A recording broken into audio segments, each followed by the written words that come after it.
Welcome to the Age of Fission radio show with your host, Lonnie Clark. Our dedication to living life joyfully allows us to confront the reality of unmitigated deception and political denial of the harm caused by nuclear and chemical contamination. We demand an end to corporate control of science and suppression of facts for political and financial gain. We are not assets on a balance sheet.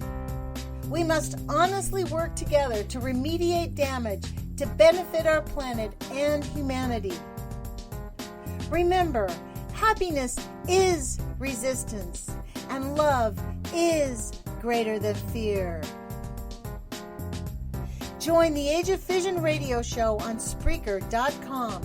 Search for Lonnie Clark for all our podcasted shows. Podcasts are also on YouTube at nutzforart. nutzforart. Thank you for being part of the solution. Good evening, Age of Fission radio show listeners. This is Lonnie Clark. And today is October 31st, 2019. And I kind of have a lot of things on my mind about what is the scariest thing on the planet.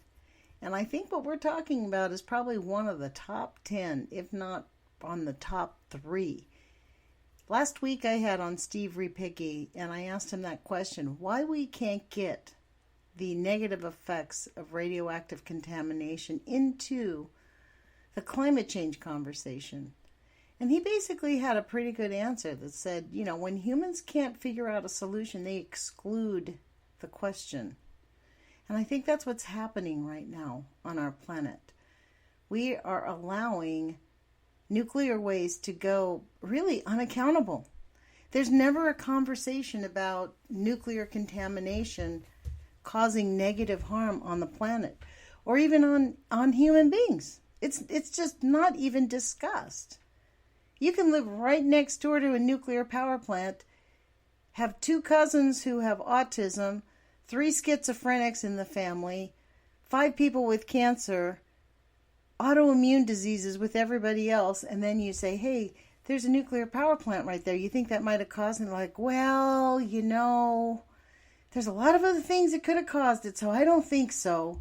And I think part of that is because people can't stop the nuclear industry. We're stuck with it. I mean, I don't know about you guys, but what is the scariest thing that you could possibly think about? And that is Saudi Arabia having nuclear weapons, which is what Donald Trump is negotiating with Saudi Arabia right now to sell them nuclear power facilities. It's incomprehensible. The only thing that actually keeps me from being completely terrified about it is the fact that what we hear today, the climate change report that said by 2050, we're going to have all, you know, the coasts are going to rise by 13 feet or something. I tried to look for the story and it's completely buried by now. So I couldn't find the exact story, but I was able to find plenty of other stories. There is a website that there's 2 websites that I want my listeners to go to on the regular. I guess 3 because we have Nuclear Hot Seat, which I promote. Libby Halevi puts out a podcast every week, and it is actually played on a lot of local community radio stations around the country. It is played here in Eugene, Oregon on 97.3 FM at 7:30 in the morning on Saturdays. So you can wake up and have your morning coffee with a chuckle along with a little bit of some seriousness. You know, the whole reporting on nuclear industry, it's beyond comprehension. It is almost laughable if it wasn't so deadly. So I was thinking about how today is Halloween and how we revere the dead, or that's how this holiday got started, right? Revering the dead. We are on the fast track to extinction, folks. It's not even a question. We are just on the fast track to extinction. Let me just read you something that's on this website. One of the websites. Manhattan Project for a Nuclear-Free Planet. And it's mp-nuclear-free.com. Please do go look at this website. They have all kinds of links. They keep things current, along with nuclear-news.net. Two different organizations, but they are phenomenal in reporting on the real news on nuclear. If you want to hear about anything nuclear, and this is the hard part, you kind of have to really dig. If you're really interested in finding about nuclear contamination, you have to really make an effort, and you have to read through the propaganda, is what I call it. So there was an article on Manhattan Project for Nuclear-Free World called Briefing on Alarming United States Effort to Promote Nuclear Power in Saudi Arabia by Michelle Lee, Esquire, Chairman, Council on Intelligent Energy and Conservation Policy, CIECP, March 7th, 2019. And now we are fast-tracked into that. It's incomprehensible. But let me just read you the background on it because it'll give you a little bit of information on it. It's kind of lengthy, but I'm going to read a little bit. The Trump administration has renounced international accords aimed at controlling nuclear weapons and has vigorously promoted nuclear and fossil-based energy. In a 2018 report lauding its first year in science and technology accomplishment, the White House focused on its aim of U.S. energy dominance, and energy dominance is in quotes, and emphasized the objective of reviving and expanding the domestic nuclear energy sector. And the hidden thing behind that is what that meant is last year the Trump administration signed an executive directive that said the United States will financially back the nuclear industry. Heretofore, if the nuclear industry failed, they had to declare bankruptcy. And they basically just shuffled from one corporation to another. But now the United States is going to prop them up. In addition to its support of nuclear and fossil domestically, the administration has championed export of nuclear power and liquefied natural gas. Among its most controversial activity in this regard is its advocacy of nuclear power in the Middle East, especially Saudi Arabia. The White House began talks with Saudi Arabia about developing the kingdom's first nuclear power plant program in 2017. Saudi Arabia has abundant sources of energy. The country could expand its capacity for solar and other renewable power at far less cost than building nuclear reactors. Thus, policy experts believe the kingdom's nuclear ambitions extend beyond interest in electric generation. You know, that's kind of an understatement. It is not rocket science to realize that Saudi Arabia is essentially attempting to get nuclear power for nuclear weapons. Fast forward to October 30th, 2019. There is an article in powertechnology.com that was posted on nuclear-news.net. And this is what it says. Riyadh will have to sign an accord with Washington on the peaceful use of nuclear technology for U.S. firms to participate in Project A. In the project, it was kind of a typo here. A senior U.S. official has confirmed that Washington is in talks with Riyadh about supporting Saudi Arabia's planned nuclear program. This is really disgusting. Speaking in Abu Dhabi on October 26th, U.S. Energy Secretary Rick Perry, who has since resigned, confirmed that talks were ongoing. Perry told the forum that Saudi Arabia's leadership in Riyadh wants to sign a 1-2-3 agreement with the United States. A 1-2-3 agreement is a section of the U.S. Atomic Energy Act of 1954 that sets out rules governing U.S. nuclear cooperation with other nations. Under the terms of a 1-2-3 agreement, Riyadh must sign an accord with Washington committing to peaceful use of nuclear technology before U.S. companies can compete for its nuclear energy projects in Saudi Arabia. Meade understands the U.S. has an existing 1-2-3 agreement with 48 countries to date. Riyadh is reported to have been unwilling to commit to a deal that would rule out the possibility of enriching uranium or reprocessing spent fuel. The hidden agenda here is this is a nation that chopped up a journalist, literally in public. Saudi Arabia lured an American journalist, Khashoggi, into its embassy, murdered him within 5 minutes, and chopped up his body while he was barely dead. And we're going to give them nuclear power. And we're going to think that they're going to not turn this into reprocessing uranium so that they can have nuclear weapons. Because that is the end goal with every single nuclear facility. The end goal is nuclear weapons. It's incomprehensible. I've been thinking about this all day long, you guys. On October 31st, on Halloween, when people get dressed to be scary, we're living in a scary time. We are the embodiment of scary.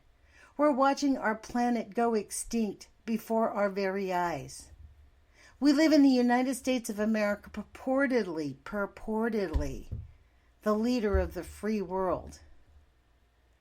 And we pat ourselves on the back and tell ourselves that we are a civilized nation, a first world nation.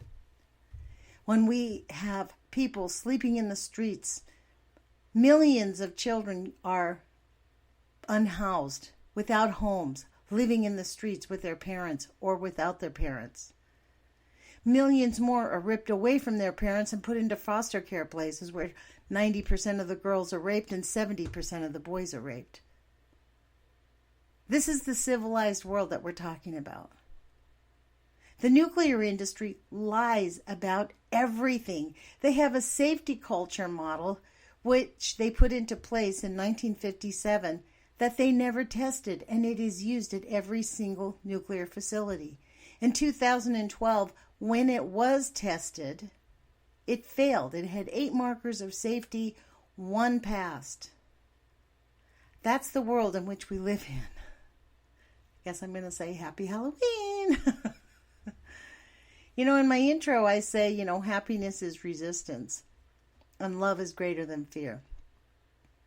And yet it's becoming more and more eminently aware. We're becoming more and more aware that our lives are in danger on a catastrophic level, more and more. The news came out this morning that climate scientists have discovered that the oceans are going to rise at a faster rate. You know what that means for nuclear power facilities all around the planet? What does that mean for Japan? I think they have 21 nuclear power facilities. What's going to happen to them? It's incomprehensible. Honestly, these are things we can't even imagine what is going to happen to them. And that's not even talking about nuclear war. That's just talking about the nuclear waste. There's a story on here that I also wanted to share with you about the Shoshone. What about the nuclear waste? Western Shoshone Nation opposes Yucca Mountain Nuclear Repository. They have been doing it for years and years and years. What is the nuclear waste, right? That's what they're talking about. What is this? It originates from spent fuel, from nuclear facilities, pellets of uranium that have exhausted their energy potential over 3 or 4 years of use. And they come to exist in a mixture of extremely dangerous chemicals, including plutonium. I mean, it's beyond comprehension. We have these little tiny nuclear pellets. And what they do is they basically destroy all life on the planet. And we're not in a place where we can actually have any idea of what to do with this stuff. I did read an article today that there's a nuclear scientist that says we need to blast the nuclear waste with nuclear energy to free up the plutonium until it becomes not toxic. So it's not like they are attempting to find solutions for it. It's just simply not easy. John Goffman said this long ago, in the 50s and the 40s, when he was working with the Manhattan Project. John Goffman was somebody who helped discover uranium-235. he basically told the federal government, yeah, we love nuclear. It's a great weapon. But for personal use, for nuclear, for energy, no, no, no, until we know exactly what to do with the waste. Because we are going to kill ourselves with the waste, which is essentially what we're doing. They disregarded his words, and now we're swimming in nuclear waste. What do they say on this article?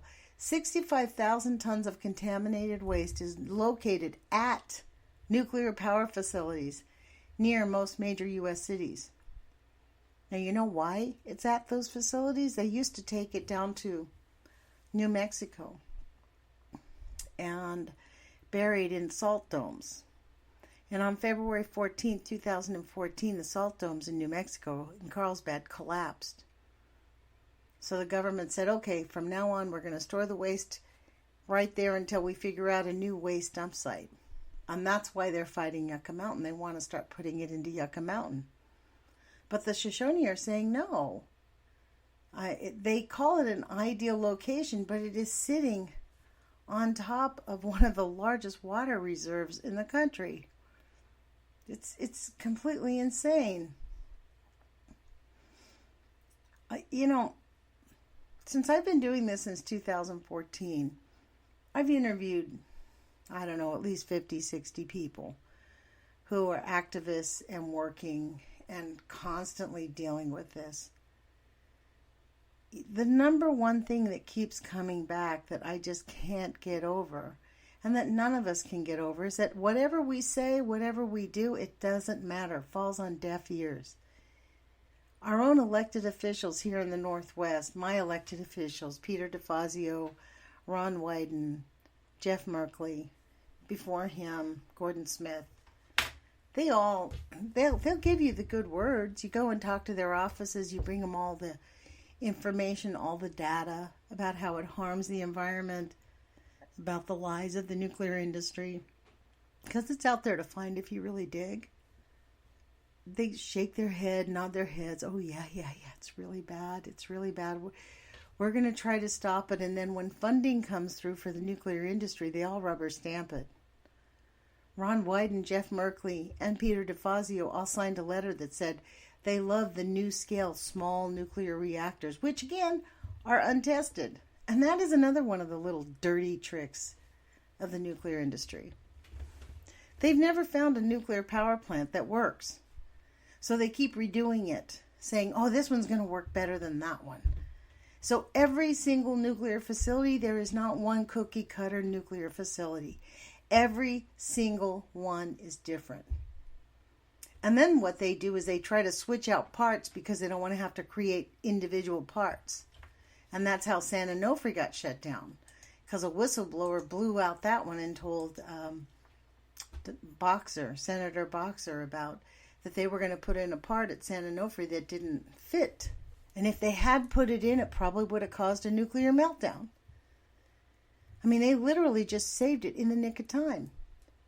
And now what's happening at San Onofre, just like at every other nuclear facility that we've ever seen, that they've shut down, kind of like what happened in Trojan, which is its own story. They're going to start illegally dumping it. What does the NRC want to do? It wants to move the nuclear waste 100 feet closer to the ocean. Yeah. Even after we're being told that the oceans are going to rise, the Nuclear Regulatory Commission has actually agreed and rubber stamped a plan to move the canisters, holding the 100 canisters using the nuclear waste from the San Onofre nuclear power plant near San Clemente 100 feet closer to the Pacific Ocean and bury them halfway. Now that makes sense, right? This is what we're up against. And actually, this is what I've come to realize. This is why I say happiness is resistance. We're not up against it. We don't have a voice in it. Hello, we're not part of the conversation. We're the gnats swirling around the food that they just bat away at will. That's who we are. And when our children get diabetes, it's because we eat sugar. When our children have autoimmune deficiencies, it's because the mother didn't eat right when she was pregnant. When people have schizophrenia, oh, it must have run in your family. You get thyroid cancer. Oh, how far back did your parents have thyroid problems? It's incomprehensible, the lack of responsibility that the nuclear energy industry has towards humanity. And yet, year after year after year after year after year, 80 years of lies. And people still are silent. When I first got engaged in this conversation, in this thought process, I actually thought we'd be able to create a huge movement to stop the nuclear industry and to get accountability so that places like St. Louis, Niagara Falls, Paducah, Kentucky, the places where people have serious damage from nuclear contamination can get remediation, can get government help. But instead, what happens? Deny, deny, deny. And people spend their entire lives fighting to allow their children to get health benefits caused by nuclear contamination. My dear friend Larry Bergen from, I think it's Apollo, Illinois. Is that the name of the little town? Might be Naples. I think it's Naples, Illinois, across the Missouri River. He worked in a aluminum processing facility for 10 years. Then he started getting red splotches all over his body and got real sick. Had to take a few weeks off, went back to work. Went back to work one day and they said, well, the government's going to come in and we're going to have they're going to be cleaning up. So he volunteered to work that day, and he saw the government come in with complete nuclear safety headgear, the big white suits and the gas mask and the eye mask and everything to clean up the machines that he'd been standing under for 10 years, wearing his shorts in the summertime and just a t-shirt. Turns out that it had been a uranium processing facility in World War II, and that during that entire 10 years, the special product that he had been processing every week, once a week, they would process a special day. On one day, they would do a special product. They weren't told what it was. Turns out they were processing uranium pellets. Nobody even told them. I mean, they still have not paid him his payout. Yes, he won his claim for unemployment in the state of Illinois, the first person to win a claim for unemployment from being exposed to nuclear contamination. But guess what? It's been 13, 14 years. They still have not paid him. They wait for people to die. This is the sick industry that we are up against. This is why Trader Trump will just sell. He could care less. Yeah, let's just sell Saudi Arabia, the people who supposedly attacked us on 9/11. Let's sell them nuclear weapons, aka nuclear power facilities, and have them sign a 1, 2, 3 plan where you agree to not harm us because we're your friends. It's incomprehensible. In 1962, Dr. Alvin Weinberg, who was a big nuclear proponent, he was pushing nuclear in the industry and nuclear power to the Congress in the 50s and the 60s. He gave a lecture to some nuclear scientists. This lecture was stated in 1962. It was not released by the government till 2010. In it, he acknowledged that the nuclear power industry probably shouldn't be used widespread because it was so dangerous. Because it only takes a 16 millionth of a gram, lodged in your lungs will give you cancer. 1/16 millionth. Tiny, tiny, tiny. Little bit will give you cancer. He called themselves for the first time the nuclear priesthood. And now they call themselves nukies. They talk about themselves as if they know and we don't know. Go talk to anybody up in Hanford. Talk to anybody working at Paducah. All these people, they love their jobs. They think they're helping the government. They think they're helping our country by promoting nuclear industry. You guys can read all the stories. How many stories do we have to read? 3 or 4 times a week. Nuclear energy is going to save the new green planet. I read an article today that said Greta Thunberg is now supporting nuclear energy as a possible green savior. I immediately tweeted her about all the nuclear contamination. Hopefully her little Asperger brain will dig into that one. It's incomprehensible, you guys. Happy Halloween. That's kind of what I'm thinking. Happy Halloween. This is the deal. We're definitely like the pharaohs. The pharaohs are definitely taking us out into the river and letting us starve to death, right? We're being out in the middle of the desert, taken far, far away from all the rivers, and being told that that's the right thing. I just insist on being happy. Happiness is resistance for me, because if you really think about this, it could get you pretty depressed. But then again, why be depressed? Because there's not much you can do about it. We might as well just live life to the full vigor and do as much as you possibly can to keep your body healthy. And that means exercise. Eat healthy as much as you can. Well, not as much as you can, but eat as healthy as you can. I think a lot of Americans are eating as much as they can, and that's not healthy.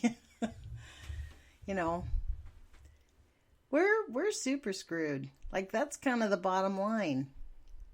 Surprise! There isn't jack you can do about it. We can talk all day long. So, I'm going to share a little bit more of these stories because it is just beyond comprehension. There's an article I found from NIRS, Nuclear Information and Resource Service, which is www.nirs.org,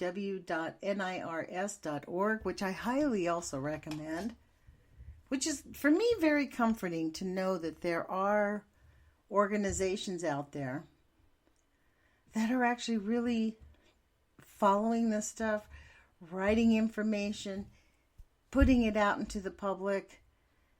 Unfortunately, the media is owned by the nuclear industry, so they're not promoting it, so you kind of have to dig into it yourself.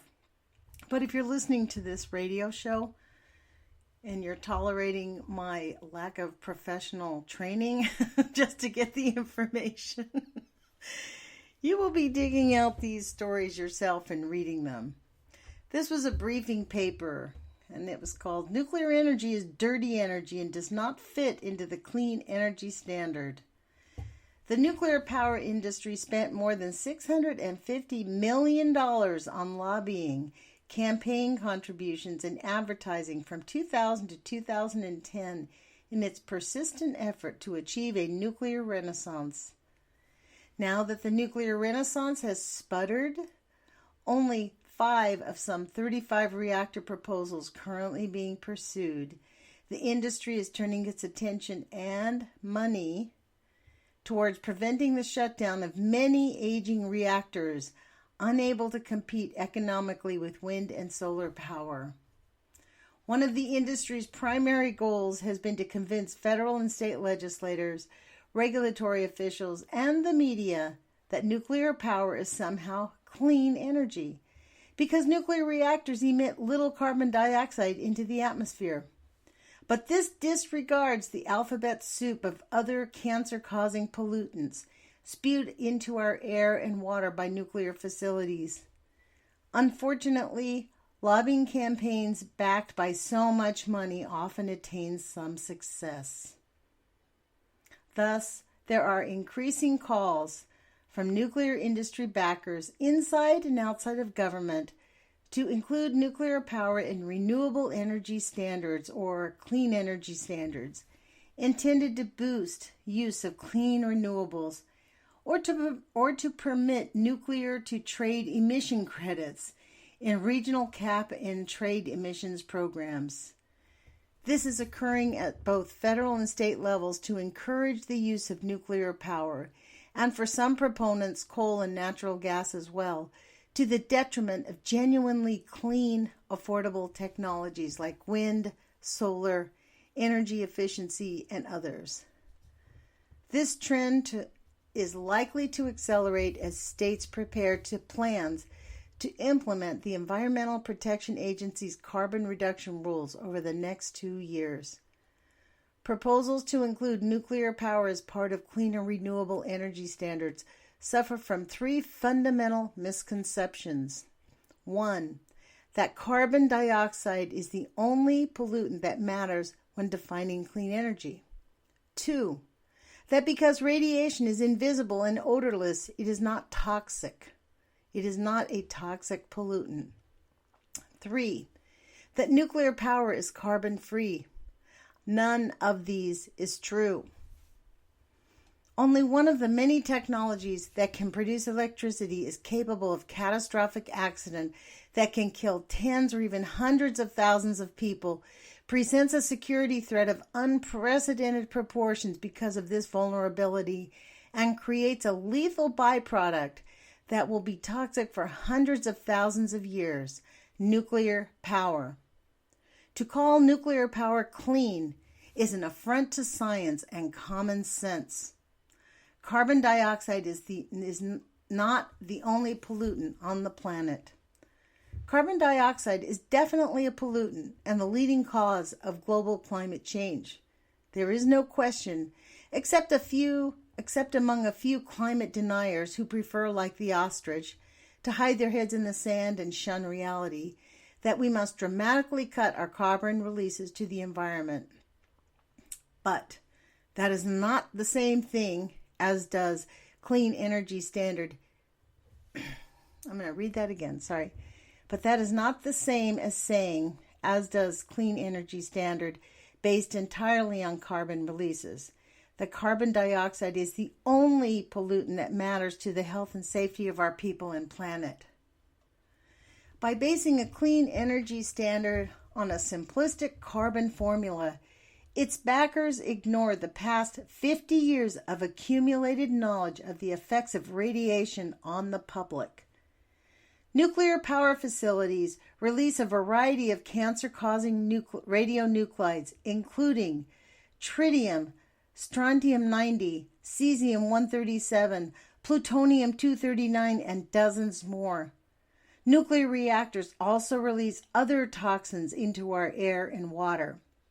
While nuclear power qualifies barely as a low-carbon technology, although it is not carbon-free, see below, the release to the environment of these pollutants, not to mention the radioactive waste every nuclear facility generates, clearly disqualifies nuclear power as being in any sense clean. New subtitle in this article: Radiation is toxic, persistent, and a long-lasting pollutant. Nuclear radiation seems clean only because you cannot see, feel, touch, or smell it. But that doesn't mean it isn't released by nuclear reactors and other facilities. It is. It doesn't take an accident. Nuclear reactors emit radiation into our air and water as part of their routine daily operations, and that it cannot easily be detected or avoided makes radiation even more dangerous. Indeed, if the toxic radiation emitted routinely from every nuclear reactor and other commercial nuclear facility were the color and texture of oil, or smelled like natural gas, or was spewed as black smoke, no one would ever confuse nuclear power with clean. A typical nuclear reactor contains a myriad of different types of radionuclides, amounting to some 16 billion with a B, curies of radiation. By comparison, a typical large medical center may hold a total of 2 curies of radiation, and a household smoke detector contains a minuscule fraction of 1 curie, and even that must be shielded to prevent human exposure. Since the dawn of the atomic age in the 1940s, the U.S. National Academy of Sciences has done periodic reviews of the dangers of radiation to determine acceptable exposures for the levels of nuclear workers and the general public. Over the years, estimated risks from radiation exposure increased. In their most recent report, released in 2005, the Academy confirmed there is no safe level of radiation exposure. Every exposure to radiation increases the risk of cancer, birth defects, and other diseases. While it is impossible to avoid exposure to natural radiation from the sun and earth, it is essential that society not allow unnecessary additional exposures. In practical terms, this means curtailing the use of nuclear power as quickly as feasible, not encouraging new reactor construction or providing subsidies or incentives to continue operation of uneconomic reactors. The Federal Nuclear Regulatory Commission, which is the NRC, has acknowledged that in recent years there has been releases of radioactive tritium from existing nuclear reactors exceeding safe drinking water levels at 37 sites, or more than half of the nation's nuclear sites. The NRC claims that no drinking water supplies other than some wells have been affected, and that since tritium has been released into the groundwater, the problem is not so severe. That is small comfort to the millions of Americans who live near these sites. Normal background levels for radioactive tritium in the drinking waters are 3 to 24 picocuries per liter. By contrast, the EPA's allowable standard for radioactive tritium in drinking water is 20,000 picocuries per liter of water. According to the NRC, since January 2009, that level has been met or exceeded by releases into the groundwater at 37 reactor sites out of 65. Radiation levels have ranged from 20,000 picocuries to an astonishing 15 million picocuries at New Jersey's Salem Reactor Complex. Radioactive tritium levels above 1 million picocuries were measured at 9 nuclear reactors covering 9 nuclear sites covering 18 reactors. Happy Halloween! Is that making your hair stand on end yet? Like all radionuclides, radioactive tritium causes cancer. With a half-life of more than 12 years, the tritium released by these reactors will remain hazardous in the environment and likely be added to by new tritium releases for the next century. Hazardous life of radionuclide is generally considered to be 10 to 20 half-lives. Let me check the time here, folks. Oh, great. We have time to finish this. Nuclear power holds the potential for a catastrophic accident that is unique among all energy sources and particularly consequential compared to renewable energy sources. Solar power installations cannot explode because of too much sun. Failure of a wind turbine simply means a little less electricity is produced, not permanent evacuation of hundreds of square miles. Although, this is my comment. In Fukushima, they're just moving people back in. They don't care. They're going to kill all their people in Japan. Major reactor accidents are occurring at a rate of 1 every 11 years, far more frequently than reactor safety studies projected. And accidents have occurred at all types of reactors. 3 Mile Island was a U.S. pressurized water reactor.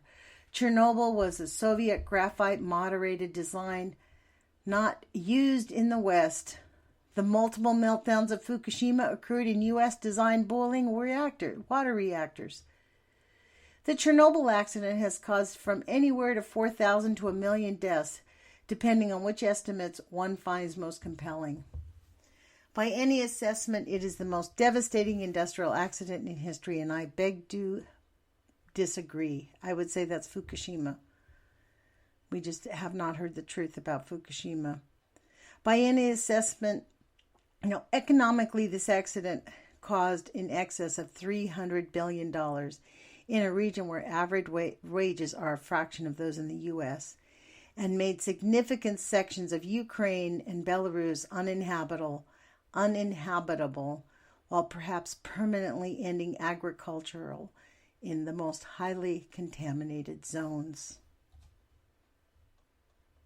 Some 150,000 people were evacuated from the area around Fukushima. For most of the evacuation will be permanent. Not anymore. They've decided to move people back in so they can have the Olympics of 2020. Homes were lost, careers and businesses ruined and destroyed. Official studies predicted thousands of cancers from radiation exposure from the Fukushima reactor, where favorable wind currents sent 80% of the airborne radiation over the Pacific Ocean rather than over land and people. Critiques of the studies suggested the casualty toll will be higher. This is beyond comprehension, folks. I'm going to stop. I'm going to stop reading this because it goes on and on. It's like 5 more pages. Let me get to the conclusion. How about that? Conclusion. Because there's another story I want to read. No source of electricity generation is absolutely clean. All types require resources. Some are toxic. Every source of electricity results in some level of carbon emissions. The only clean electricity is the electricity that is not used.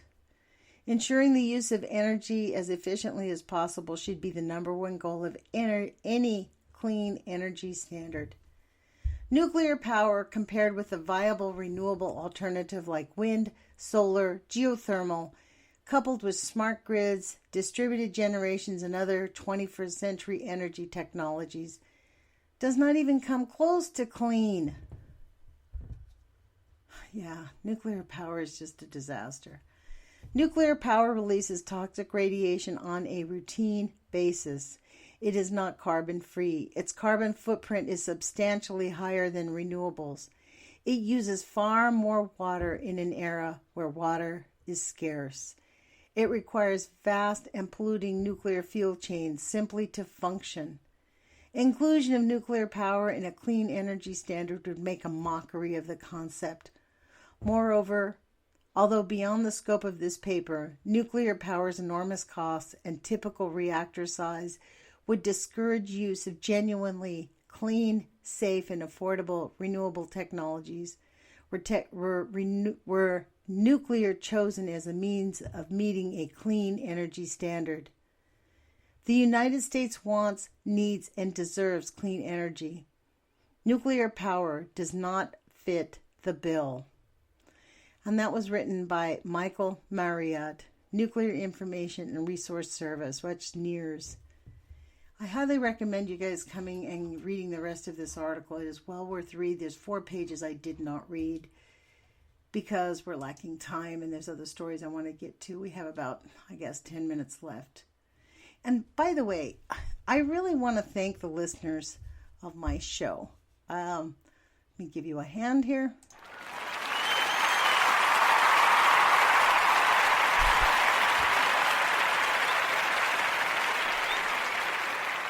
I just wanted to say thank you to everybody who listens, because this is not an easy topic to listen to. I'm not a professional. Even when I interview people who are lawyers and scientists and people digging into this to protect us from it, my questions really are not technical. My questions are about how do we live with it? How do we get this into the conversation, and how do we acknowledge it as part of a challenge that we have to face? Because I see this whole thing about the nuclear industry kind of as a gaslighting tool. I equate nuclear contamination, frankly, with domestic violence. It's extremely very much like domestic violence and sex trafficking. It goes on right underneath our noses and we're expected to ignore it. It is used as a luxury by those in power. And those of us who object to it are, what's the word I'm looking for, marginalized. And we're told we don't know what we're talking about, blah, blah, blah, right? Anybody who has actually stood out and protested against nuclear industry knows what it's like. You get harassed. People call you names. They don't even know you, and they're calling you names. And I'm just going to continue to protest because this stuff is actually really killing our children. Our children are already being affected. In fact, our generation, I'm a baby boomer. My generation, we were the first people bombed by our own government. And we're still being bombed by our own government. I kind of have this obsession now to go to the Google's maps and take a look at all the nuclear test sites in the United States. They're still there. You can see it. They're big splotches of white all over the place. You know, I mentioned earlier something about the Trojan nuclear power facility here in Oregon. People are very proud that we do not have nuclear in Oregon, but we do. We have the ATI site in Albany, which is considered a Superfund site, where they processed a lot of the nuclear contaminants for nuclear weapons, right in Albany, Oregon. And it's created a huge dump site where there's a lot of diabetes, a lot of cancer. It's a disease zone around every single Superfund site. It's incomprehensible that people refuse to relate these diseases to the nuclear and chemical contamination exposure that we are subjected to on a daily basis. It's incomprehensible. Just like domestic violence, right? Like, how many women are subjected to domestic violence on a daily basis, but it's considered a private matter? It's not really a private matter when a worker can't go to work because she's been beaten up. You know, when a child goes to school with a broken arm and nobody says anything, they just act like, oh, well, it's no big deal. I mean, it's the inhumanity of nuclear power that I object to. The complete denial. Right now, the United States government is going to sell nuclear power facilities to one of the most oppressive dictatorships on the planet. As if the leadership inside of Saudi Arabia is going to honor any treaty with the United States if it feels like it doesn't want to. It's incomprehensible. And it's kind of like, what did that movie say? If you build it, they will come, right? If we keep building these facilities that can turn into nuclear weapons, we're going to have a nuclear war, folks. That's just what it's going to happen. We don't even have to have a nuclear war. We're having a nuclear war all on our own in the United States. We have, over 60,000 open uranium pits all over the United States, most of them on native lands.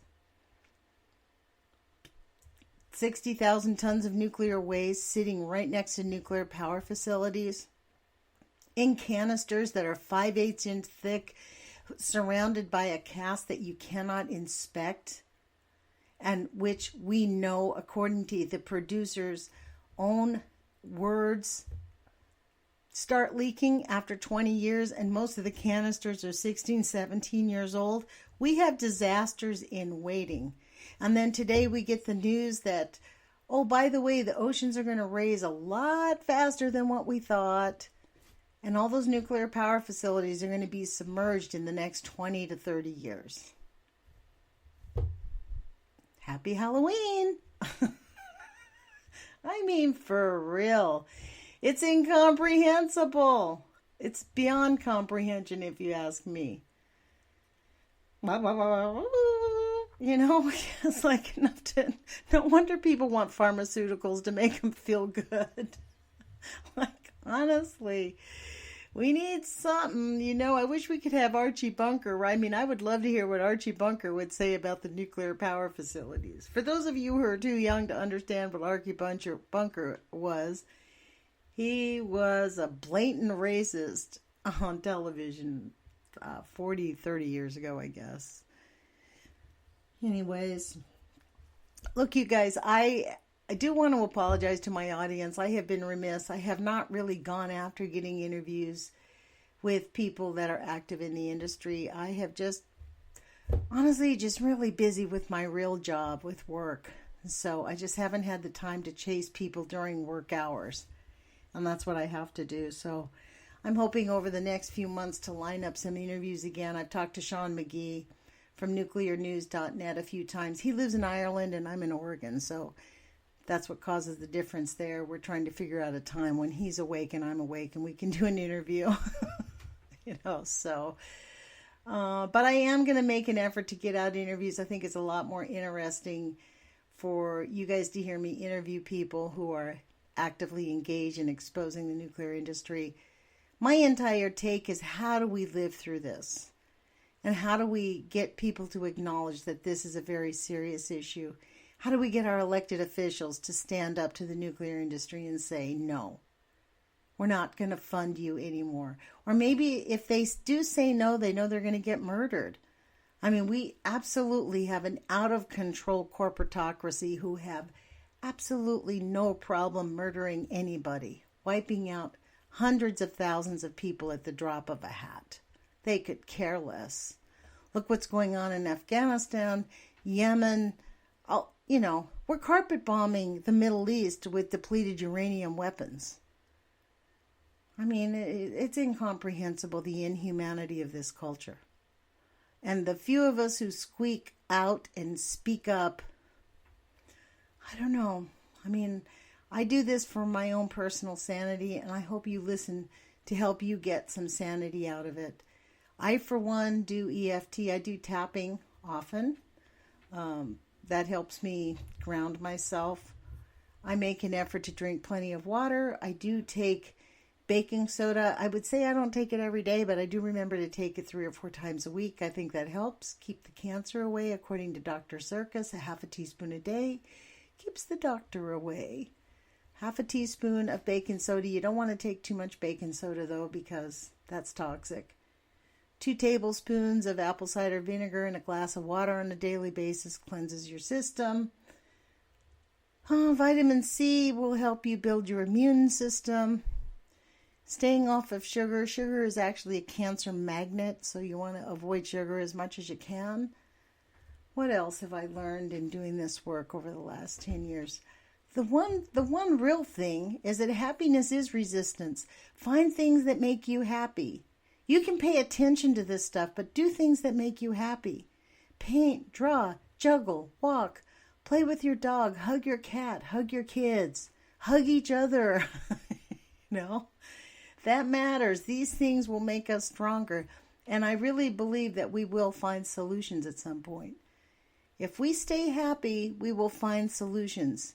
That doesn't mean we're not exterminating the planet, but while we're here, our experience and our life experience will be 1,000,000 times happier. No need for people to commit suicide. I mean, it's a tragedy that suicide is the #1 killer of men. Actually, this is an interesting thought. Suicide is the #1 killer of men between 18 and 40 in the United States. Cancer is the #1 killer of children in the United States. So children don't have a choice about the exposure that they're being taken to. And also, most of them probably have been given those cancer genes in utero because their parents were exposed to nuclear contamination. It's the silent, deadly killer, right? So I continue to put out these radio shows once a week, encourage people to find their passion, get active, contact your elected officials, tell them that you're paying attention, demand that we put real money into science, demand that we free the nuclear industry from corporate control so that we can actually shut it down. Because if we actually really were responsible citizens, there's no way we'd have an active nuclear energy industry. It's incomprehensible that anybody would want a nuclear power plant in their neighborhood. And we can wean ourselves off of these things. We do not need them. We can have solar and wind power pronto. Those go up right away. There's no reason not to have those. So I will talk to you guys next week. Have a happy Halloween. Put your courage feet on, and remember, happiness is resistance. Talk to you later. Thank you for joining the Age of Vision radio show. Please like, subscribe, and share on Spreaker.com or on the YouTube channel nutzforart, nutzforart. Send all comments and ideas to Lonnie Clark at ageofvision@gmail.com. We urge all, especially scientists and politicians, to follow the words of our beloved American icon, Mark Twain. Always do right. This will gratify some and astonish the rest.